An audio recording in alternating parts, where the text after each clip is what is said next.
2023 সালে তিনি ফের মার্চেন্ট নেভিতে যোগ দেন, বিদেশে চলে যান। জানা যায় 4 মার্চের পর থেকে সৌরভকে দেখতে না পেয়ে পড়শিরা তার বিষয়ে জিজ্ঞাসা করতেই মুস্কানরা জানায় সৌরভ পাহাড়ে বেড়াতে গিয়েছে। এদিকে ঘরের ছেলেকে ফোনে বহুদিন না পেয়ে পুলিশের দ্বারস্থ হয় পরিবার। পুলিশ তদন্তে নামতেই চাঞ্চল্যকর তথ্য সামনে আসে। চলে এলাম একটা গুরুত্বপূর্ণ ভিডিও নিয়ে, যেটা আপনাদের আমি বলেছিলাম সৌরভ রাজপুত আর মুস্কান আর বিবাহ বহির্ভূত যার সাথে সম্পর্ক গড়েছিল সে হচ্ছে সাহিল। তা এই সম্পর্কে তো বলবোই, তার আগে কিছু কথা বলার আছে। যেমন আচ্ছা, আপনাদের মনে আছে আরে যে গালটা এরকম ফোলা ফোলা, আরে অনেক সময় দালালের কমিউনিটি পোস্টে ছিল, মানে দোদুল্যমান ছিল, মনে পড়েছে? আশা করি মনে পড়েছে। হ্যাঁ, সে আজকে আমার না অবাক লাগছে, একটা ভিডিও ক্লিপিং একটা রিভিল হয়েছে অনেকের ইয়েতে দেখতে পাচ্ছি চ্যানেলে, যদিও আমি এটাকে সাপোর্ট করি না ভাই, পরিষ্কার কথা পরিষ্কার বলতে ভালোবাসি। এইটা দিয়ে এটা প্রমাণ করা এই মুহূর্তে আর দরকার নেই যে ক্যাতা কতটা মানে কি বলবো নষ্টা ছিল। ওর প্রমাণ ও নিজেই দিচ্ছে, আজকের ডেতেও দিয়েছে যে আমি সাজবো না বাবা, সবাই সব শালা আমার পিছনে লাগে। আরে তুই জলজ্যান্ত একটা মানে ওই শালার স্ত্রীলিঙ্গ, তুই মানে কি বলবো নোংরা একটা, আমি ক্যাথাকে বলছি। তাকে প্রমাণ দরকার নেই যে শ্বশুরবাড়িতে সে কি করতে পারে। সে যা যা অ্যাটিটিউড দেখিয়েছে তাতে আমরা মোটামুটি বুঝে গেছি। আর ফোকলার সাথে ওর কথা কম হতো, হাতাপাই বেশি হতো। এই হাতাপাইতে বোঝা যায় যে ও 5 বছর ওই শ্বশুরবাড়িতে কি করেছিল। তার জন্য এই ভিডিও ক্লিপিং দেওয়ার কোনো মানে হয় না, তাতে তাকে নতুন করে নতুন কিছু সাব্যস্ত করা যায় না। ও এইরকম কেন এগুলো বলছি, কারণ ওই যে টোপা মনে হয় মুন টুন কিরকম প্যাশন হইতো ওই নাম টাম হবে, সে বলছে তোমরা মানো আর নাই মানো, ওদের লেভেলে এইগুলো কোনো ব্যাপার না, এগুলো শাশুড়ি বলে ওর স্বামী বলে ও তাই বলেছে। রিয়েলি? তাহলে ওদের ক্যাটাগরিতে ওদের ক্লাসে তাহলে এই পরকীয়াটাও নিশ্চয়ই বৈধ, মানে কোনো ব্যাপার না, তাই না? পরকীয়াটা আমি হয়, মানে আমি শুধু ভাবি যখন মানে করতে পারছি না, বডি শেমিং না, মানে আমি বলছি আর কি, আমি শুধু ভাবি এরা বস্তা ভরে ভরে যুক্তি নিয়ে ভিডিও করতে বসে ভাই। মানে আমার বলার কিছু নেই, আমার বলার কিছু ছিল না, না গো বলার কিছুই ছিল না, শুধু ভাট বকা ছাড়া। আমি শুধু ভাবি এইগুলো। আবার বুনোমস, হ্যাঁ বুনোমস আরে তুই বিউটি টিপস দিয়ে তো খুব লড়ছিলি রে। হ্যাঁ কি রে, এক পরল তো তুই তো হতে পারিস নি, মানে সব কিছুতেই গোজামিল, সব কিছুতে ভেজাল। আর কন্ট্রোভার্সিতে ফিরে এসেছিস, দেখো একেবারে মানে দালালের হয়ে একেবারে নাঙ্গা হয়ে গেছিলি, এখন দেখ কি অবস্থা, তোর কি দশা, না ঘাটকা না ঘাটকা, এটা বুনোমস। তা আমি বলবো ওই ভিডিও ক্লিপ দিয়ে ওকে নতুন করে বোঝানোর কিছু নেই, কারণ ও যে কি জিনিস মোটামুটি আমরা জানি। ওই যে মিষ্টি করে করে কথা বলে, ওর পিছনে যে কত গলদ কত কালা লুকিয়ে আছে সেটা আমরা জানি, আর সেটা ভালো করে আরও জানে ওর পরিবারের লোক, আর জানে এই ল্যাটার সাথে ওর কম কথা হতো, মারা পিঠটা বেশি হতো। তাহলে ও এটাই ও বিচক্ষণ, কত এরকম মারদাঙ্গা করেছে। তারপরে গালমন্দ তো ও যে একটা নেস্টি গুতো, মানে ওর শুধু গুতো আর গুতো, মানে গুতো দিতে গুতো খেতে গুতো মারতে জন্য বেরিয়ে গেছে। মানে বাজে কথা এসব এরা বলে, মানে এরা বলছে কোনো ব্যাপার না, এটা মানো আর না মানো এটা ওদের মধ্যে হয়ে থাকে, পরকীয়াটাও ওদের মধ্যে হয়ে থাকে না, পরকীয়া করে বেরিয়ে গেছে এটাও ওদের মধ্যে হয়ে গেছে না, হয় আর কি। মানে কোথায় কোন লেভেলে গিয়ে ওদের যুক্তি তর্কে ভরিয়ে দেবে, মানে হুদিস পায় না। হোস খোবাটে বসে গেছে। আমি তো বলছি মোটেই সুবিধের না, ও শ্বশুর শাশুড়ি স্বামী এদের মানুষ মনে করতো না, কারণ ও ভাবে ওর মুখ দেখিয়ে পয়সা রোজগার হয়েছে, যেটা আজকের ডেতেও বলেছে। মানে ওর মানে সুন্দরের জয় সর্বত্র, সেটা ও যে কত ধরনের মিসইউজ করেছে। আর এরকম সুন্দরের দরকার নেই যে শুধু জামা কাপড় পাল্টানোর সাথে সাথে পুরুষ পাল্টায়, শয্যার সঙ্গিনী পাল্টায়, তার দরকার নেই, এই রূপের দরকার নেই। তাও যদি মানে কি বলবো একদম পারফেক্ট সুন্দরী হতো, বোচা না এই তো গামলার মতন, তাহলে মাল খেয়ে, মানে এই চেহারার কারণ হচ্ছে মাল খাওয়ার কারণ। এইগুলো কেউ যদি ঢাকতে বসে সে নিজেরাই নাঙ্গা হয়ে যাবে। তা ওদের জামা কাপড়ে এই ক্যাথাকে ঢাকতে পারবে না। আজকে আমি বলি এই শ্বশুরবাড়ির সাথে যা যা করেছে, আরও কিছু বছর যদি থাকতো, আর ওই শ্বশুরবাড়িতে থেকে যদি ল্যাটা এই ফোকলার যদি বুদ্ধি পেত, আজকে বাতকুল্লায় হয়ে যেত উত্তরপ্রদেশের মিরাট। হ্যাঁ বন্ধুরা, শুনতে পাচ্ছেন যেটা আমি বলছি, রিয়েলি তাই। এইসব পুরুষেরা টাকা পয়সার জন্য, ধনসম্পত্তির জন্য এইরকম আকাম করে আর বউদের লেলিয়ে দেয়। আজকে এই যে মুস্কান, বাবার নাম কি মুস্কান, বাবা ভেবেছিল যে আমার চোখের মণির সন্তান, সে তার নিজের স্বামীকে 15টা টুকরো করবে। এইটা আজকে কারোর কাছে অজানা নেই, কিন্তু তাও আমি আজকে বলতে বসছি, কারণ এরম ঘটনা হামেশাই হচ্ছে।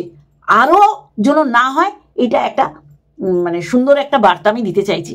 আজকে বাতকুল্লায় হতেই পারতো, মেবি হতেই পারতো যে এইরকম একটা 5 বছর সংসার করা 2-2.5 বছরের শিশুকে রেখেছে, জন্ম দিয়েছে, বড় করে সে চলে গেছে পরপুরুষের হাত ধরে। তাকে যদি ওই শ্বশুরবাড়িতে থাকতে হতো, তাহলে এটা অন্য একটা আকার, একটা অন্য মাত্রা ধারণ করত। তার আগে 5 বছরের উপর দিয়ে যা খারাপ হওয়া মিত্র পরিবারের হয়ে গেছে আমি মনে করি। কারণ আজকে যদি ও ভালো থাকতো না, তাহলে ও বাপের বাড়িতে ওকে মাথায় করে রাখতো, বাপের বাড়িও ওকে মেরে তাড়িয়েছে, তাহলে ও কোনো জায়গায় ভালো না। এমন হতো না ও শ্বশুরবাড়ি, তো শ্বশুরবাড়ির লোক খারাপ, এই কারণে ওর বাপের বাড়ির লোক ওকে নিয়ে গেছে, নিয়ে গিয়ে কি করেছে, মেরে তাড়িয়ে দিয়েছে। কারণ ওর বদচরিত্র, ওর নোংরা চরিত্রের জন্য।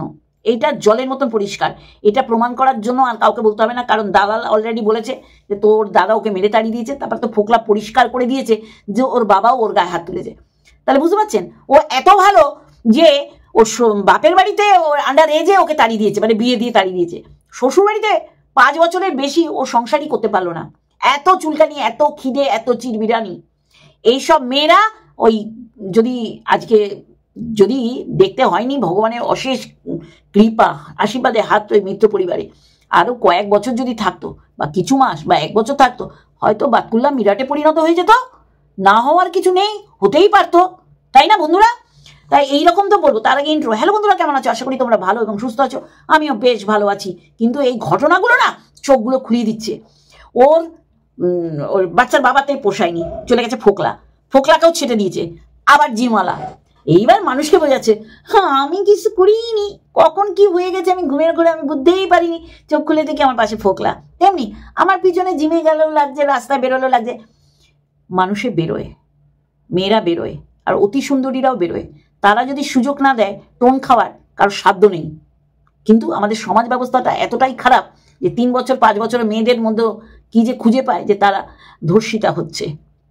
তাহলে সেই জায়গায় নিজেকে যদি না তুমি কন্ট্রোলে রাখতে পারো, এই যে রাস্তায় যেতে যেতে আইসক্রিম খেয়ে চলন্ত বাইকে করে তাকে দেখেও হাসছে, তারও তো শ্বশুরি জাগলো, বাবা হাসলো, তাহলে হাসি তো ফাঁসি। তাহলে তুই তো ছেলেদের আয় আয় আয় তু আয় তু করে ডাকছিস। এমন হতো না, বাচ্চার বাবার পরিবার খারাপ, সেই পরিবারে তোর 5টা বছর জলাঞ্জলি গেছে, তুই বেরিয়েছিস যার হাত ধরে, তার সাথেও তুই থাকতে পারলি না 1.5-2 বছর। তাহলে 7টা বছর তোর জীবন কি হলো?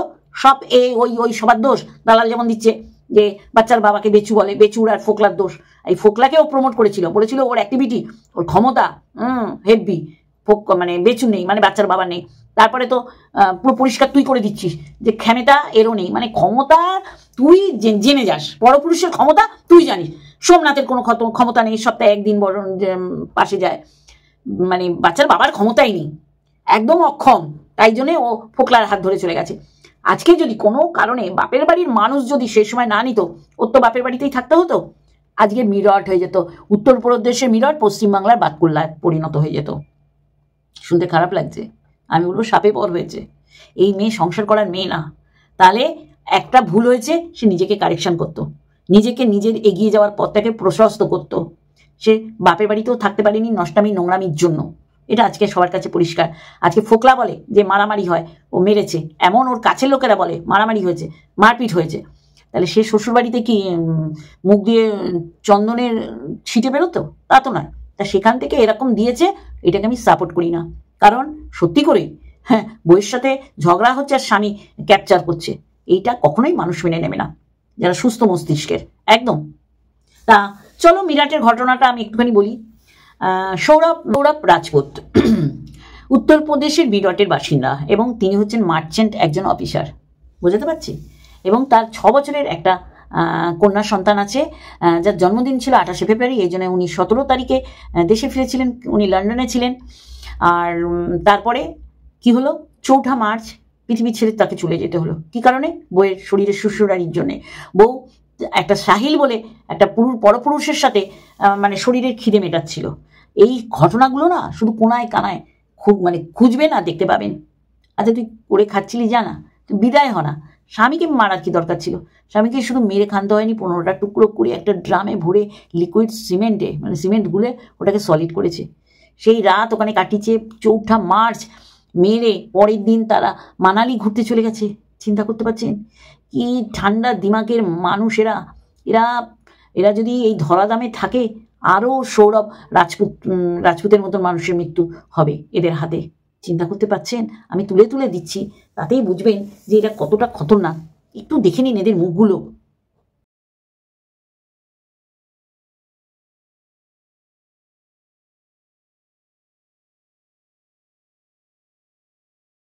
দেখলেন? মানে এদের দেখলে কে বলবে ভাজা মাছ উল্টে খেতে জানে না? তারপরে কি করেছে এরা? কিন্তু এক ধরনের নেশাগ্রস্ত, নেশারু এরা।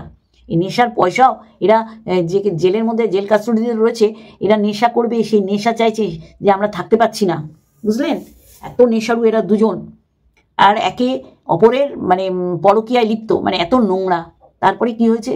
তারপরে তারা মানালি থেকে ফিরে এসে তার মাকে সত্যি কথা বলে। শুনে নিন তার মা কি বলছে। 18 तारीख को 12 बजे उसका फ़ोन आया, रो रही थी। मैंने कहा वो बेटा क्या हुआ, सौरभ से लड़ाई हुई है?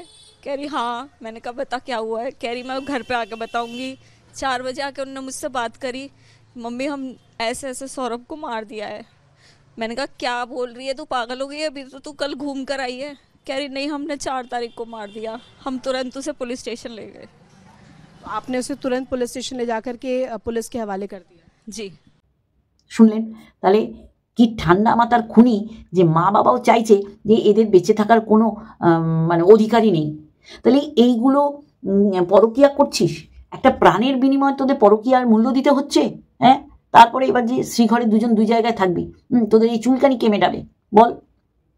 এদের যে কি অবস্থা, এই সংখ্যাটা দিনকে দিন বাড়ছে। মিডিয়া খুললেই আপনারা এই ঘটনা শুনতে পারবেন। তাহলে আমি মনে করি জোর এরা মতো হতে পারতো, মেবি নাও হতে পারতো, কারণ এই যে চারিদিকে হচ্ছে এই সম্পত্তির লোভে এরম করতেই পারতো। ফোকলার জায়গা আবার হোগলা আসতো। এ তো এখন চেঞ্জ করবে। এই যে বলছে না আমি সাজবো না, তোমার সাজতে হবে না, বুঝলে? তোমাকে দেখে মানুষ বুঝে যাবে যে তুমি কত চড়ানি। যার জন্য ফোকলা তো সন্তুষ্ট থাকতে পারলে না। দোষ বাচ্চার বাবার। তাহলে 5 বছর সংসার করেছে আর 1.5-2 বছরও থাকতে পারলি না বিয়ে করেও। শুধু জামা কাপড় পাল্টানোর মতন পাল্টাবে কথা। আজকে এটা তুলে ধরার কারণ এই মুস্কান। চিন্তা করুন, 2016 প্রেম করে এদের বিয়ে হয়, 19-এ মেয়ে হয়। পিউ না যাই হোক, সে বাচ্চাটা এই কি দেখলো, এ কি জানলো? যত বড় হবে বুঝতে পারবে মায়ের জন্য আজকে বাবা পৃথিবীতে নেই, তাই না? আজকে ওই কৃষ্ণর কি মনের মধ্যে চলছে বলুন তো? ও স্কুলে গেলে সবার মাকে দেখতে পাচ্ছে। তাহলে ওর মধ্যেও কিন্তু ও বলতে পারে না, ও বোঝাতে পারছে না, ও ব্যক্ত করতে পারছে না ওর মনের কথা। কিন্তু একটা সময় এলে ওর কাছে সব পরিষ্কার হবে। এই কারণেই আমি বলবো যেখানে বাচ্চা আছে সেখানটা ও ভালো আছে, কিন্তু তার বাবাকেও ঠিকঠাক করে চলতে হবে, কারণ তার জন্য সংসার ভাঙিনি। আর আজকে ক্যাথা বড় সতী, আর তার মা নীলের উপর সে বলছে ধুত, ছাল তুই আবার বাচ্চার ঢং দেখাচ্ছিস। তাও যদি আমরা না জানতাম, সব ক্যামেরার সামনে এরা নাটক করে। এক্স্যাক্টলি তাই। তাহলে আজকে সৌরভ রাজপুতকে দুনিয়া ছেড়ে চলে যেতে হলো। ছি ছি ছি ছি। যখন নাকি মারছে শুনেছি, তখন নাকি বলেছে তোমরা তোমাদের মতন জীবন নিয়ে করো, আমাকে মেরো না। ধারালো অস্ত্র দিয়ে মেরে 15টা টুকরো করেছে। ভাবতে পারছেন? এরা মানুষ, এরা ঠান্ডা মাথার খুনি। আর সবচেয়ে আমার অবাক লেগেছে, মেয়ে গিয়ে মাকে সমস্ত ব্যক্ত করেছে ঘুরে এসে মানালি থেকে। মা নিয়ে একদম থানায় জমা দিয়ে দিয়েছে। বুঝতে পারছেন কি অবস্থা? বাচ্চা মেয়েটার ভবিষ্যৎটা চিন্তা করুন তো। বাবা পৃথিবীতে নেই, মা শ্রীঘরে। আর মা তো জলজ্যান্ত, এদের তো ফাঁসি হওয়াই উচিত। তো ওই কোর্ট চত্বরে সমস্ত অ্যাডভোকেটরা একদম হাতের সুখ করে নিয়েছে। এইরকম চারিদিকে যখনই খুলবেন তখনই এইরকম সংবাদ আপনারা পরিবেশন করছে, আপনারা শুনবেন। সেই জায়গায় দাঁড়িয়ে আমি বলবো আর কাদা ছেটাছেটির দরকার নেই। ও নষ্টা, ও নোংরা, ও বজ্জাত, আমরা সবাই জেনে গেছি। ওদের ক্লাসে, ওদের ক্যাটাগরিতে এইসব গালাগালি হয়, পরকীয়াও হয় না। গালাগালি করে বাপের বাড়ি তো গিয়েছিল, বাপের বাড়ি থেকে মারালো কেন? এই পেছানো রসগোল্লা, যা পারিস তাই যুক্তি নিয়ে বসে পড়িস। কোনোটাই মানে ধোপে টেকে না, মানে বলতেই হবে।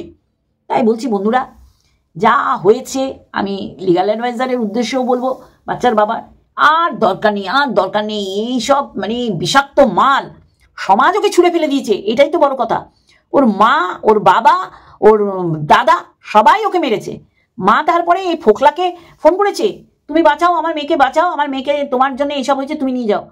হ্যাঁ কি ফোকলা, ঠিক বললাম তো? হ্যাঁ, তাহলে তারপরে ওর মা মেয়েকে তুলে দিয়েছে ফোকলার হাতে, যাও। তারপরে তো যা হওয়ার পুরোটাই তো এখন পর্যন্ত সবাই জানেন। যা একটু একটু করে বলবো শুনবেন। যাই হোক, একটুখানি বলার ছিল। আর দরকার নেই এই নোংরা নিয়ে আলোচনা করার দরকার নেই। ওকে একদম বয়কট করে দিক মিত্র পরিবার। এইসব দেখিয়ে নতুন করে ও কত ভালো কি ও কত মন্দ এটা মানুষকে জানানোর দরকার নেই। অলরেডি আমরা সবাই জানি ওর টাপ টু বটাম ওর অহংকার ঝরে ঝরে পড়েছে। সেটা শুধু মিত্র পরিবার বলেনি, আশেপাশের লোক বলেছে। বেলা করে ঘুম থেকে উঠতো, কোনো কাজ করতো না। চলো এইটুখানি বলার ছিল, নতুন করে নতুন কিছু করে বলার নেই। এ নষ্ট, এ সবাই জেনে গেছে, সেটা নিয়ে আর দরকার নেই। এ কি করে একে ত্যাগাবে এদের জীবন থেকে? ডিভোর্স না দিলে তো চলবে, মানে সবসময় চলবে, দরকার নেই। আমি ক্যাথাকে বলবো, অনেক তো রোজগার করলি না, এরপরে কি রোজগারে কোথায় তোর যেতে হবে তোর নিজের ধারণার বাইরে। তাই আমি বলবো অনেক লুটে পুটে তোর সবাই খেয়েছে, এবার জমিয়ে যেই গয়না ওরা বলছে ফেরত দেওয়ার করে তুই ডিভোর্স নিয়ে তুই যা যা ইচ্ছা করে বেড়া। আজ ফোকলা, কাল দোগলা, তারপরে হোগলা, চোগলা, মোগলা ধর, কারো কিচ্ছু যায় আসবে না। কারণ সবাই জানে তুই এই কাম করার জন্য বেরিয়ে গেছিস। তোর ক্যারেক্টার, তোর রক্ত, তোর বংশ সব কিছু নষ্টা, তাই না?